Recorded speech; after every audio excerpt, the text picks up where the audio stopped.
देखिए, पिछले 2 दशकों से ना भारत ईरान के चाबहार पोर्ट पर शहीद बेहेश्ती टर्मिनल को डेवलप कर रहा है, जिसमें अब तक कम से कम $120 मिलियन का इन्वेस्टमेंट किया जा चुका है। लेकिन 26 अप्रैल 2026 को इस प्रोजेक्ट पर एक बहुत बड़ा झटका लगा। चाबहार पोर्ट पर काम करने के लिए अमेरिका ने भारत को सैंक्शन से जो छूट दिया था वो ऑफिशियली खत्म हो चुका है। इसका सीधा मतलब ये है कि अगर भारत वहां अपना ऑपरेशन जारी रखता है तो भारत पर डायरेक्टली अमेरिकन सैंक्शंस लग सकता है। इस खतरे को देखते हुए भारत ने अपने कर्मचारियों को वहां से वापस बुला लिया है। आखिर भारत ने वहां इतना पैसा क्यों लगाया था और अमेरिका ने छूट क्यों खत्म कर दिया, इसे आसान शब्दों में आपको समझाता हूं। लेकिन वीडियो में आगे बढ़ने से पहले मैं आप सभी से एक छोटी सी रिक्वेस्ट करता हूं कि आप लोग चैनल को सब्सक्राइब कीजिएगा और वीडियो को लाइक कीजिए, वीडियो को शेयर कीजिए। देखिए, 2002 में NSA लेवल की बातचीत से इस प्रोजेक्ट का फाउंडेशन रखा गया था और कई उतार चढ़ाव के बाद 13 मई 2024 को इंडिया पोर्ट्स ग्लोबल लिमिटेड ने 10 साल का कॉन्ट्रैक्ट साइन करके यहाँ लगभग $120 मिलियन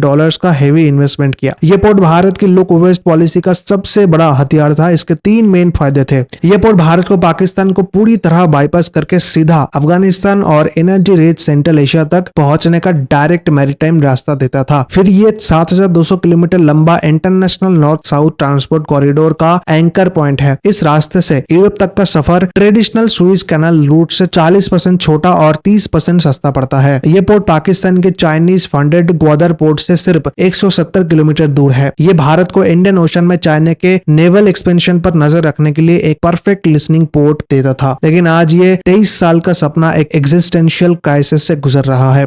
देखिए, यूएस और ईरान के बीच डिप्लोमेटिक बातचीत फेल होने के बाद 28 फरवरी 2026 से अमेरिका और इजराइल ने ईरान पर ऑपरेशन एपिक फ्यूरी लॉन्च कर दिया है। अब तक 13,000 से ज्यादा स्ट्राइक्स हो चुके हैं और यूएस नेवी ने गल्फ ऑफ ओमान में ब्लॉकेट लगा दिया है। डर इस बात का है कि चाबहार पोर्ट के बाहर इस वक्त ईरान की डार्क फ्लीट इकट्ठा हो चुकी है। डार्क फ्लीट का मतलब है कि छुपे हुए तेल के जहाज जिन पर जीपीएस ट्रैकर बंद है। इंटेलिजेंस रिपोर्ट के मुताबिक वहां करीब 14 मिलियन बैरल्स क्रूड ऑयल छिपा कर रखा गया है। इन डार्क एक्टिविटीज के वजह से चाबहार अब यूएस मिलिट्री के नजर में एक हाई वैल्यू टारगेट बन चुका है। इसी वजह से भारत अब एक मुश्किल सिचुएशन में फंस चुका है। हालात इतने खराब है कि इस साल भारत सरकार ने अपने बजट में चाबहार के लिए एक भी रुपया एलोकेट नहीं किया, जो पिछले 10 सालों में पहली बार हुआ है। सरकार अमेरिकन सैंक्शन से बचने के लिए अब एक टैक्टिकल मूव लेने जा रही है। रिपोर्ट्स बताती है कि भारत इस टर्मिनल को मैनेज करने वाली अपनी company India ports global limited की हिस्सेदारी टेम्पोररीली किसी ईरानियन कंपनी को ट्रांसफर करने पर विचार कर रहा है।